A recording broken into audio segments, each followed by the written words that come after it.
So if you're anything like me at all, you are a big kid at heart. I got an 11-year-old, I got a 9-year-old, both boys, both love playing with toys. Although I will say they get way into more Minecraft and Roblox these days, but that's okay. But this episode, it's all about toys, whether you're a kid or in the industry. So if you're watching the video portion, you can see now I have a beautiful truck held up right here. And this is actually from McKay and Company, John McKay. He's the owner of it. They're a great company in our industry. But this is one of the trucks that they had built over at First Gear. So First Gear is the company that makes these things. It's a very interesting process. This is not buying a Matchbox car at your local Walmart. This is something much more intricate, much more collectible. They've been around for 30 years. They're celebrating their 30-year anniversary.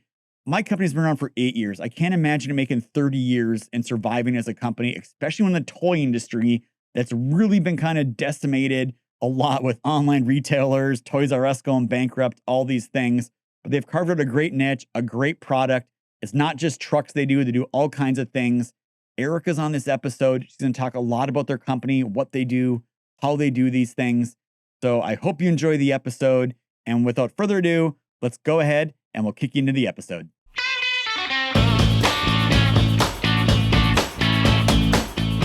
Welcome to the DL, everyone.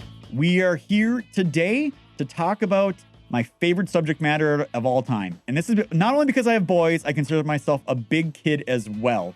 And that is, we're going to talk about diecast trucks, toys, all these things. You're going to see a whole bunch of them. I'm sure you've seen them around in our industry. So I brought in someone today. Her name's Erica. She's with First Gear. Erica, welcome to the DL podcast. Thanks for having me, Tyler. So first of all, I'm gonna hold one up here. Like, and you remembered, like I was telling her beforehand. I'm like, yeah, we got one of your trucks. She's like, yeah, it's a Mack Anthem. So we got one of these guys. And first of all, I'm sure people in our industry have seen these before, but I gotta say this: the level of intricacy that goes into these things is absolutely unreal. This is not like buying a Matchbox car from my local Walmart. But I'd love to hear a little bit about First Gear.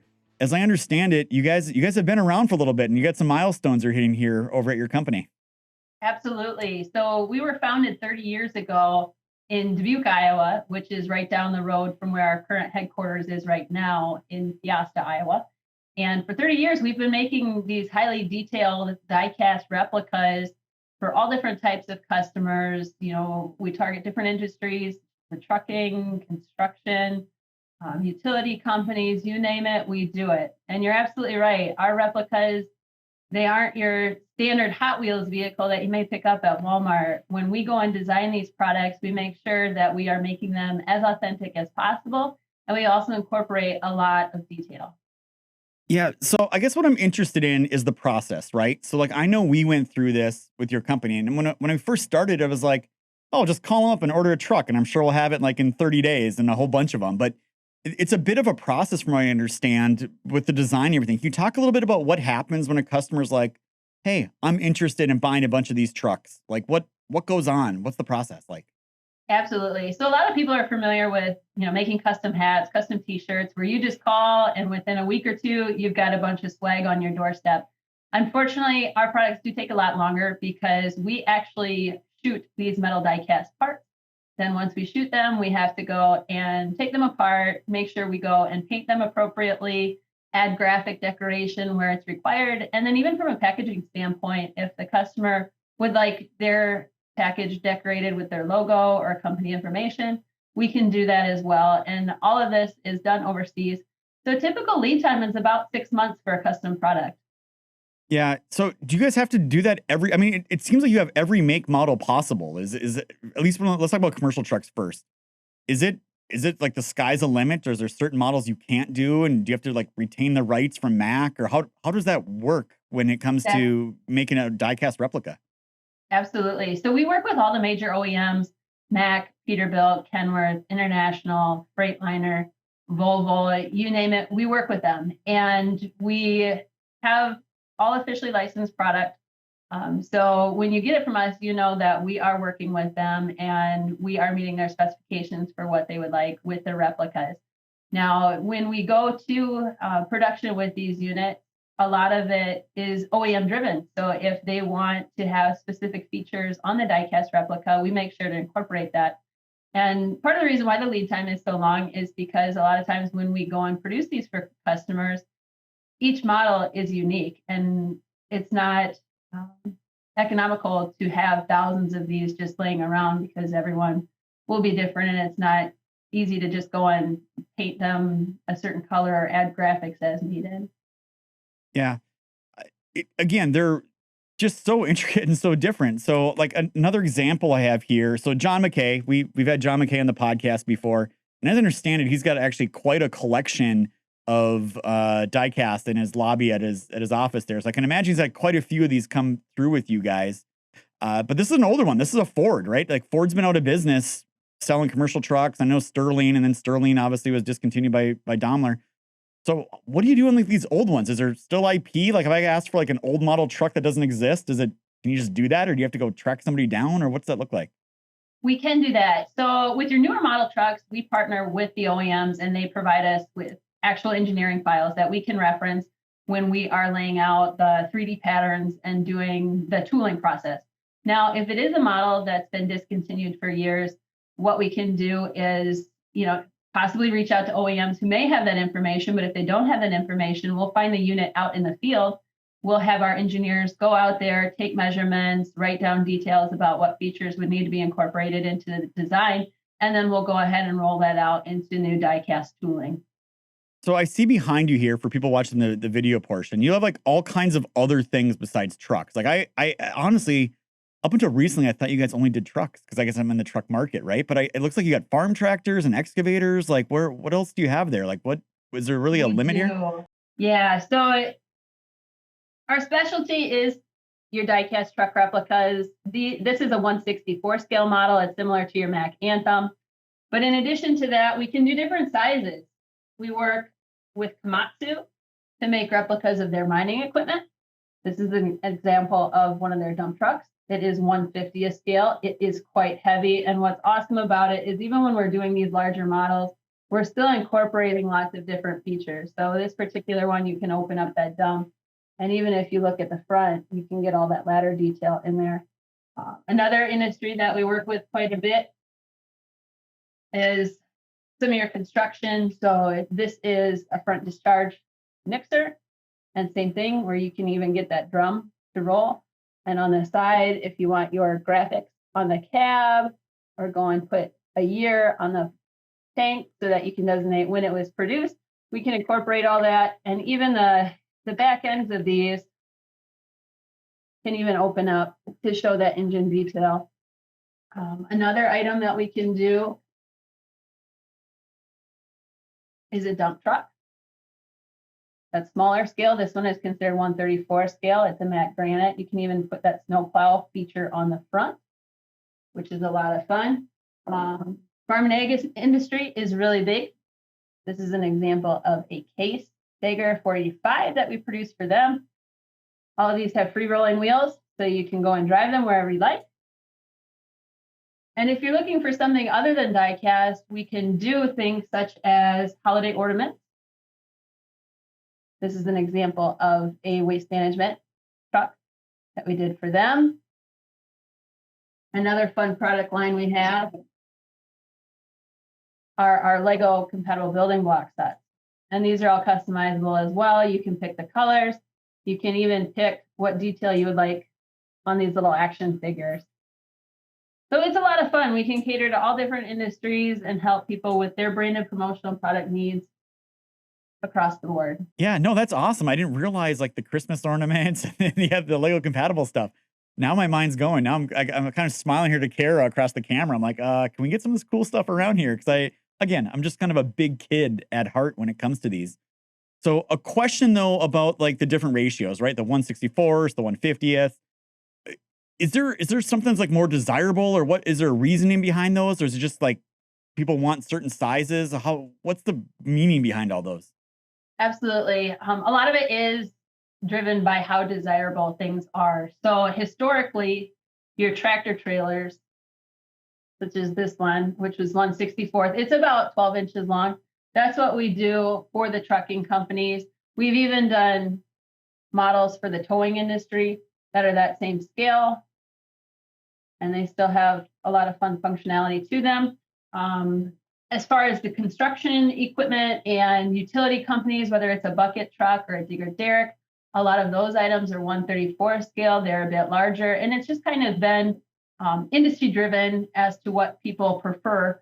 But in addition to that, there's also a lot of feedback that we take into consideration from the collector market. And a lot of the collectors want certain sizes of product, depending on what it is that they're doing with them. A lot of them will set up dioramas and they want all the trucks to be the same size, that everything is to scale properly. So that's interesting you bring up the collectors. So I know when we did our truck, I think you guys, I don't know if you guys did a press release or put something out there on social media, but all of a sudden I'm getting like handwritten letters from people in the mail like, hey, I know you guys got a truck. I don't care what they cost. Can I buy one? And I was like, what is going on? Is that just like the collector market knowing these are harder to get things because they're one-off runs and people are trying to find these things? There is a huge collector market for this type of product. And we, as a company, have one side of the business that focuses on doing custom programs for customers like yourself. But another side of the business is dedicated just to the collector market. And we call that our showcase product line. So there is a tremendous following, and you do get some crossover between those two. When the collectors find out that there is a Diesel Laptops truck out there, they want to make sure that they can add that to their collection. So it's a lot of fun. And it's kind of wild to see how prices can escalate very quickly with these products. Typical 1/64 scale diecast truck may cost around $100, but depending on how rare it is and how unique it is, there's some out there that'll go for upwards of $1,000 on eBay. You know, I was going to ask that question. It feels kind of like baseball cards almost, right? Like there's that rarity out there, and I'm sure someone's got one sitting on a shelf somewhere that's probably valuable. So, yeah, that's just that's absolutely amazing in that marketplace. So yeah, but we put them on the website. We put some for sale, and I think we actually sold a couple on there.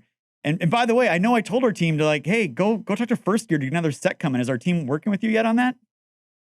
There are some discussions going on. I think your team is still kind of narrowing down the scope as to what direction you'd like to take. Yeah.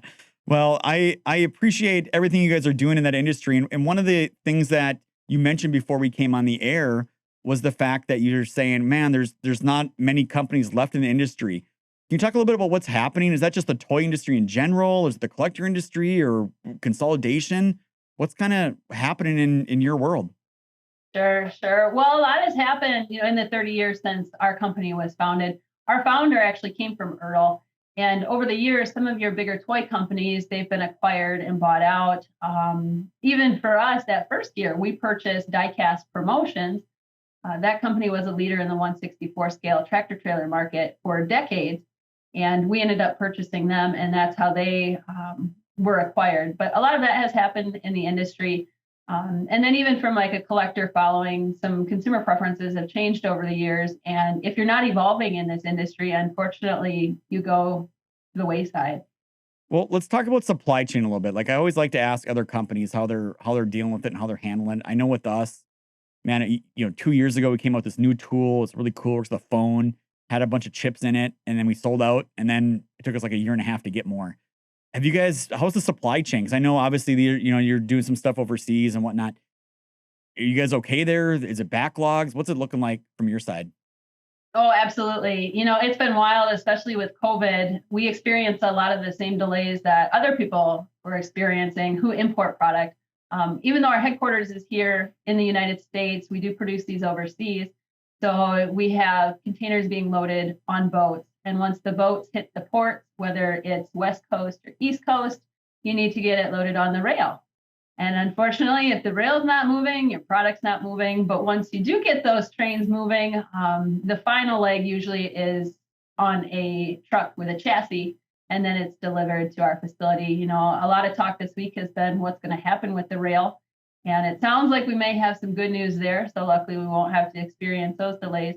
But that is something that we always take into consideration when we are doing these programs is what does the typical lead time look like? And if our customer has a big event or show that they need the product in hand for, what can we do to accommodate it and make sure that those items are there for them when they need them?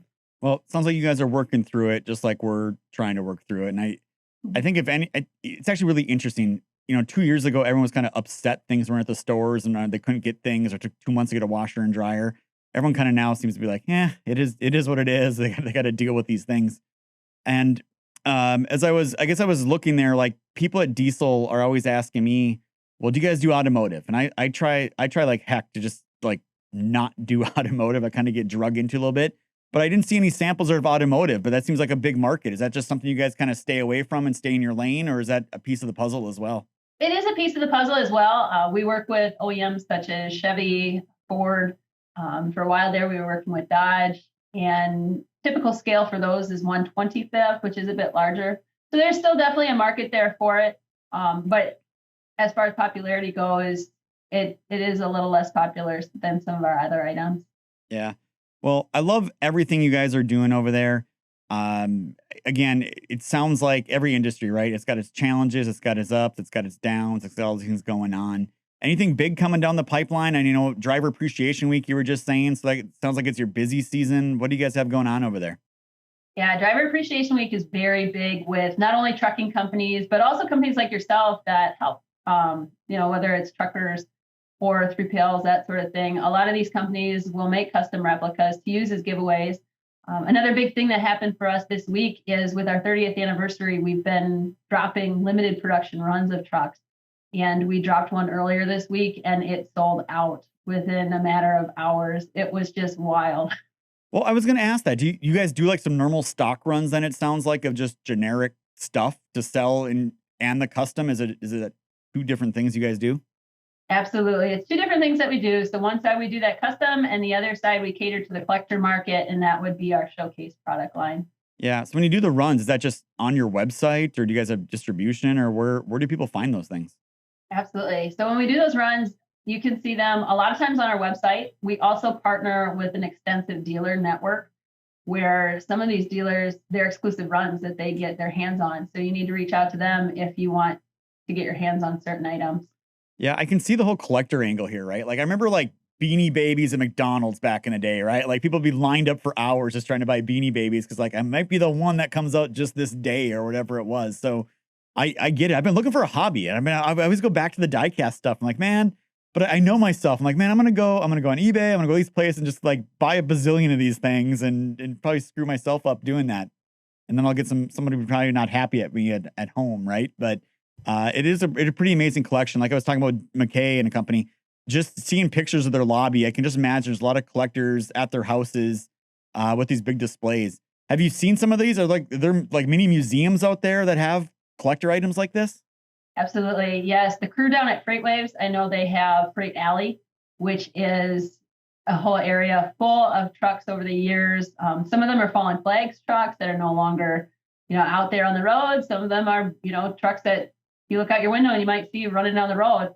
There's a big variety for it. But even from a collector standpoint, our company has a Facebook group for our collectors. And sometimes it is just wild, the rooms full of diecast that you see with some of these collectors. And, it's interesting because our subject matter varies so much.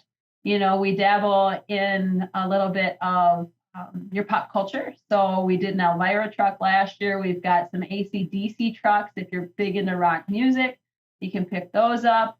Or if you just have a passion for trucking, like I said, we have a lot of fallen flags trucks that maybe growing up, you used to see it, going down the road next to your house, or maybe your dad drove that truck. So you want to have that in your collection. There's a little bit of something for everyone. Well, again, I'm a big kid at heart. I love these things. I love anytime a company comes up with something I enjoy. You guys make a great high quality product. I've never seen one or heard anyone complain about the quality coming out of First Gear. So you guys do a tremendous job there. If people want to learn more about First Gear or connect with you, where should they go? Absolutely. So you can go to our website, firstgearonline.com. And when you're on that website, you can find all of our showcase products. So if you're looking to put something in your own personal collection, you can shop there. Or if you want to learn more about our customization capabilities, we also have a section on the website dedicated to that. And if you'd like to reach out to me directly, I'm on LinkedIn. You can check me out at Erica Reiss. Or you can drop me an email or give me a phone call.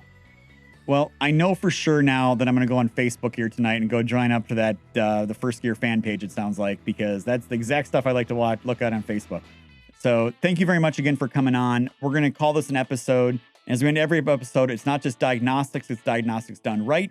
And while these might not need diagnostics, they are awesome to collect and have in your collection. Definitely conversation pieces. I love them. My kids love them. Adults love them.